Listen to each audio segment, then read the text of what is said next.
Superman of Metropolis, the first one I first read of the new DC event, Future State. Now, if you don't know what Future State is, it's basically doing the whole thing of what if we change status quo forever?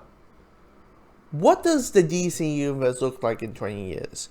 What does, what if we just change things up forever? Like, what if we just like, hey, Bruce, you're fine, cool, you used to be Batman for 80 years. We'll make it a different dude for the next 80. What happens in that? What if we go forward? What story could happen, right? What are the logical steps?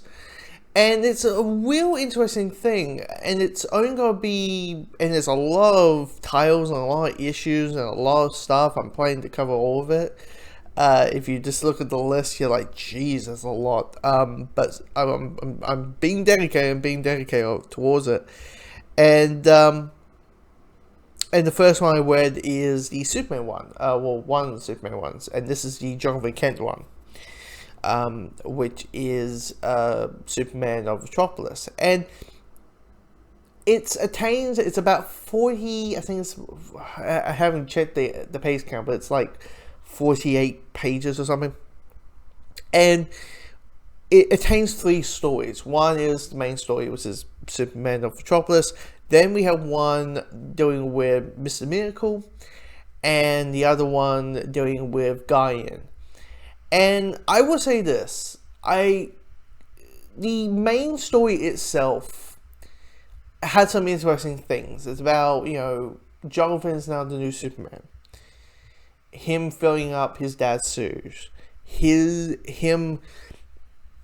That question of maybe what made Clark so good is because he was Kryptonian, he was an alien, and Jonathan, you're a mix of both, and you're a mix of, your father is Clark, a Kryptonian, but Lois Lane is a human, so maybe too much human, and that lovely questful thing of feeling the shoes of a legend kind of thing, of feeling the shoes of someone whose shoes are so the shadow will always be over you, even though how much you are doing a good job of. And I thought, okay, that's quite interesting. But when it comes to the main story of dealing with this Brainiac defeat, it's kind of like, hey, we finally beat Brainiac for the last ever time, and we created this thing called Brain Cell. And and spoiler for this, but I won't lie, I was like, he's Brainiac. He's Brainiac. Like, the moment he was chatting, I was like, that's Brainiac. He's a big bowl with teeth. He's Brainiac. And he's doing stuff in this. I'm like, well, why is this character having green eyes? I'm like, it's a brain cell. And as he put it, it's one of those things where you kind of know the beats of it because you kind of know how things are going to pan out. And it is a little bit, not paid by numbers, but you just know how things are going to go in.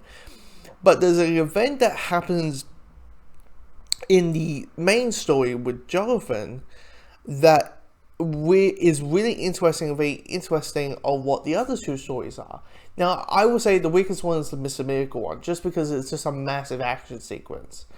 And at the beginning, I was like, okay, this is kind of neat, I'm kind of feeling this. And then I realized, oh, it's just a massive action sequence, it's not really much there, really. But the one that I was really digging and really into was the Guardian, which is so surprising, because your head's thinking, like, you're going to care about the Superman one, you're going to care about Jonathan, and the main plot, but having not the Guardian that you only know from Supergirl, like the show, when it was Jimmy Olsen, like, I was so weird, because what it is, it's kind of, and I think mainly because of how it kind of reflects on real life politics, real life events of, I'm trying not to hit spoilers here, but people thinking what is happening is a hoax,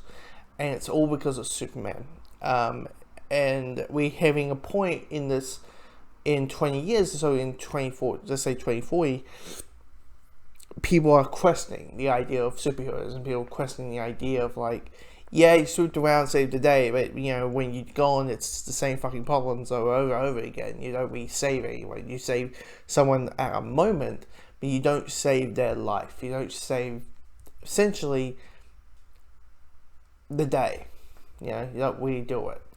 And it's that lovely questioning of it. But it's just really well put together. It's very well written. It has a more sense of what's happening in Metropolis and how things are put together than the other two stories. And out of all the three, that's the one I really am kind of pointing it out. I'm like, oh, okay, I'm intrigued about this.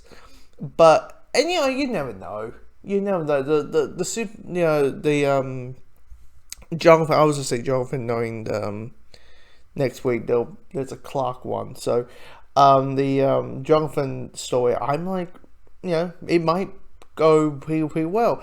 But it just felt very like, hey, I kind of knew what was happening, and kind of like they're trying to build up their whole what the hell is happening to, like, I know what's happening. It's bloody brain cell. He's Brainiac. You can spell it whether you want. It's Brainiac. It's just, we thought Brainiac was good, but now he's bad. That's all it is. So yeah, so far Future State from for the first impression, not bad. Yeah. So yeah.